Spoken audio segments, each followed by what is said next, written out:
Hello, greetings from the World Health Organization. I'm Dr. Saumya Swaminathan, and I'm the Chief Scientist at the WHO. And it gives me great pleasure to be addressing all of you today. You're the leaders of the Rotary movement in India, and it's a joy and an honor to be speaking with you today, though not in person. So the Rotary International and the WHO have had a long history, a long journey together. And I think there is much to celebrate. Even as 2020 has been a really challenging year for us. And we'll come to that in a minute about COVID-19. At the same time, there have been some successes that, particularly in polio, that we can celebrate. The first one was a declaration of the eradication of wild polio virus from the African continent this year. This has been a long, painful, step-by-step process, country by country, in fact, district by district and village by village, with a few countries really, posing challenges to the eradication of the wild polio virus. That has finally been achieved. So that's a huge milestone. And this leaves now only two countries, Pakistan and Afghanistan, where the wild polio virus is still circulating and causing disease. However, we have observed a large number of outbreaks of vaccine-derived polio virus in Africa and in other parts, which is concerning and which actually undermines the confidence of the communities in the polio eradication program. And we really needed to address that issue. And that comes about as a result of poor immunization services in general, suboptimal coverage of children with IPV. So there's breakthrough infections. And then as a result of these infections, there is a program that's initiated of a top-up vaccination or a special immunization round. And that could actually create further problems because you are increasing the amount of the oral polio vaccine virus in that population. So again, another milestone this year has been the approval of the novel oral polio virus 2, the NOPV2. This was just recently given emergency use authorization by the World Health Organization. It's the first vaccine actually ever to have received an emergency use listing by the WHO, which means that it can now be used in the program, and particularly in areas where there have been a large number of outbreaks of this vaccine-derived polio virus. This particular vaccine that's made of this novel oral polio virus 2, it does not allow it to mutate back into a form that causes disease, and therefore it is much safer to use in children. So that those programs are starting now, and that's a huge step. It's been about 10 years now that there's been work going on in this. The R&D has been going on, and it's only in 2020 that it all came together, and there is a policy recommendation from the Strategic Advisory Group of Experts on Immunization, the SAGE, as well as the emergency use listing.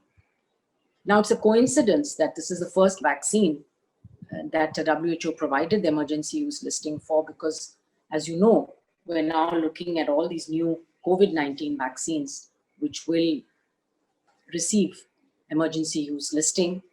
And we've learned from the experience of the NOPV2, and we're going to apply that to the COVID-19 vaccine pre-qualification and emergency use program. Now, on the downside, of course, in 2020, because of the COVID-19 pandemic, the polio program has been quite badly affected, just like many other essential health services in many parts of the world. The WHO did a pulse survey in the months of July, August. About 120 countries participated. And what we found that across countries, there were major disruptions in essential health services reported. And the one that was on the top of the list was a routine immunization program that really took a hit. in over 75 to 80% of countries that were surveyed. Now, overall, the low-income countries were more impacted. So 47 or 50%, you can see, of essential health services were impacted in the lower middle-income countries compared to about 4% in the high-income countries. So obviously, the poorer countries, there's less resilience in the health system. There are only a certain number of healthcare workers available. There's only a certain amount of resources available. It's very difficult for them to catch up. In a country like India, for example, we saw a 50 to 60% reduction in the notification of tuberculosis. Why? Because diagnostic machines were being repurposed to use for COVID-19. TB control program staff were repurposed for COVID-19. Almost all healthcare staff, was focusing on COVID-19. And people could not reach the health centers because of the lockdown, because of the absence of transport facilities. And people were afraid as well to go to health centers because they thought they might pick up an infection. So for all of these reasons, diseases like TB and malaria, but also things like antenatal and young child services, non-communicable diseases like hypertension and diabetes programs, cancer was very badly affected, essential surgery, blood transfusion. I know that the Rotary has done a lot to set up blood banks across the countries. So all of this was impacted and continues to remain impacted in many parts of the world. And therefore, the polio program also suffered. We saw that many of the frontline workers were redeployed as well. So polio, because in many countries, we have people on the ground who work on polio surveillance. And these people were redeployed and they were able to do COVID-19 surveillance. So the skills of the workers within the polio program, their experience, their relationship with the communities came in very handy when overnight a new surveillance program had to be set up for a new disease. Now, what it means is that if you have a well-functioning, well-trained workforce, you can actually use them for multiple purposes. They don't have to be used for a single disease. So in many countries where there is polio transition now going on, where the disease has been under control for many years, this workforce really needs to be retrained, redeployed, and used as a public health workforce to monitor and keep an eye on both communicable and non-communicable diseases, for that matter, on the ground, and to have that engagement with the community.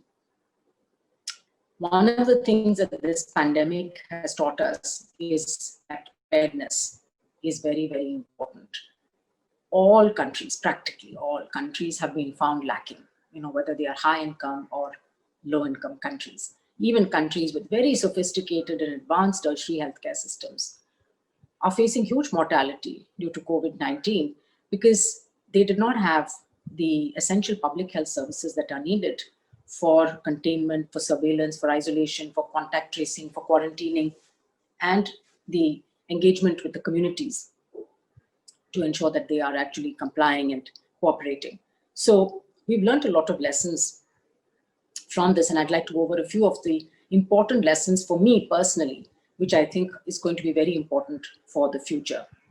The first one is the investment in public health. There is no getting away from it. And this investment has to be long-term, it has to be sustained. And the success of investment in public health is the absence of outbreaks, epidemics, and pandemics. So in some ways, it's very difficult because people will say there was no need to have done anything. Look, everything is fine. But everything is fine only because you invested in prevention and preparedness. We are reactive generally. Human beings are reactive, and we go from a cycle of panic to neglect. This year, everyone has been in panic. We want to get out of the situation. We want to do everything possible to finish it.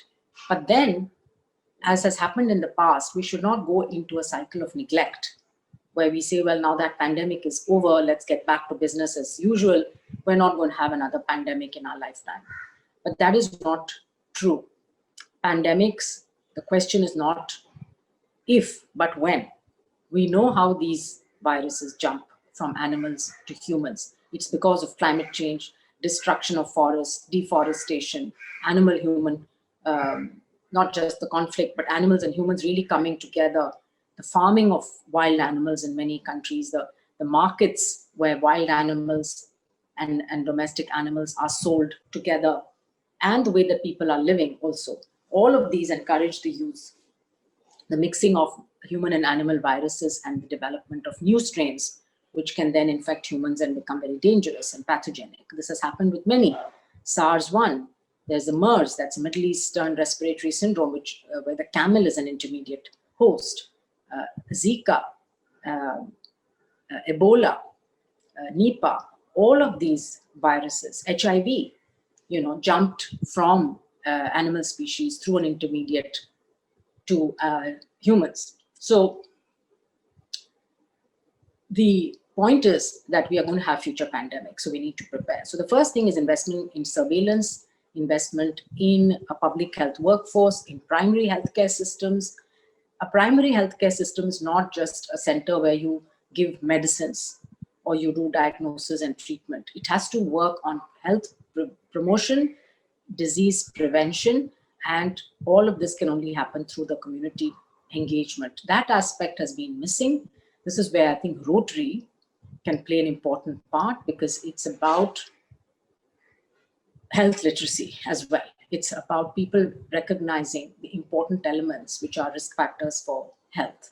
So the final lesson that I think I would learn is that it is important to be not just strong, whether it's a political leadership or scientific leadership, but it's also important to be humble and compassionate, because this virus has taught us so many things, and it keeps on teaching us every day new things about it. So we need to be humble.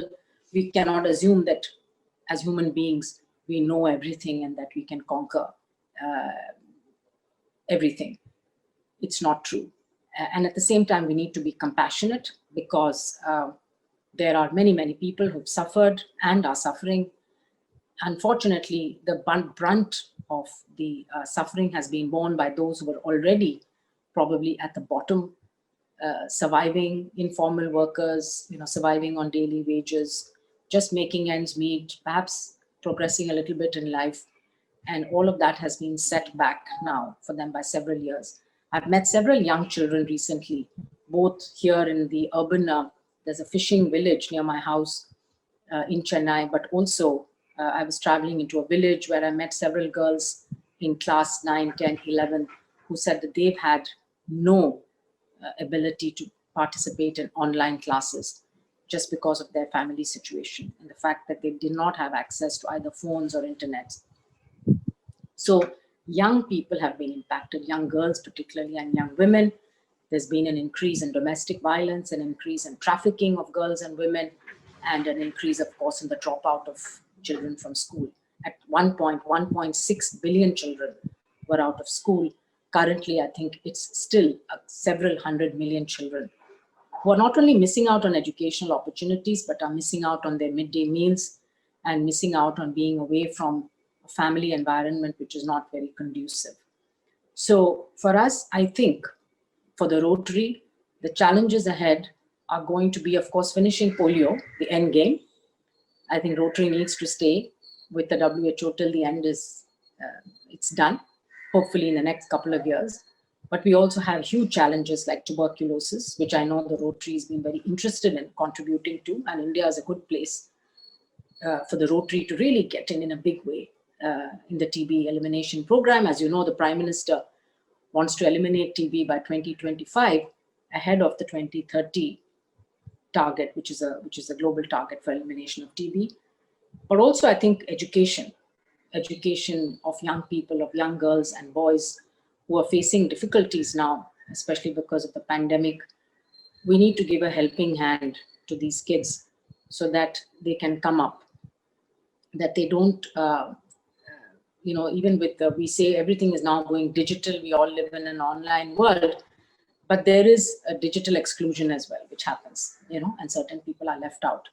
So again, the engineers and the technocrats could think of ways in which we bridge that digital divide. But on the human side, I think there needs to be, as I said, compassion. We need to look out for each other. We need to help those who are less fortunate, because it's going to take a couple of years to really get back to normal. So finally, I think I would like to end on a bright and optimistic note, which is that vaccines are coming. I believe that there are going to be several vaccines which are safe and effective for COVID-19, so that ultimately we'll be able to vaccinate enough of the population to create that herd immunity or population immunity. But this is going to take time. It will not happen overnight. It will not happen in the first half of 21. Rather, it will start happening in the second half of 2021. So we still need to be very careful, follow all the public health measures. As I remarked earlier, we see the light at the end of the tunnel, but there's still a tunnel that we are walking through. We will need to walk through that to come out at the other end. And as we're walking together, I think we need to support each other. So I would like to summarize by actually quoting our Director General, Dr. Tedros, who often uses these three words: science, solutions, and solidarity. And I think that's what we need in the world today to get over this pandemic, but also to face the future and to really tackle all the other big public health challenges together. So I know that the Rotary is a great force. You have credibility, you have the passion, you have the wherewithal, you have the grassroots reach into the communities, and you have shown that it's possible as an organization to deal with one of the big scourges of mankind, polio, and almost get rid of it. And so there's no reason why you could not tackle some of the other big public health challenges. So I wish you well. I wish you a very good conference, and I hope to meet you all in person one day. But meanwhile, let us continue to work together and think of really good, innovative solutions to the common problems that mankind faces. Thank you so much.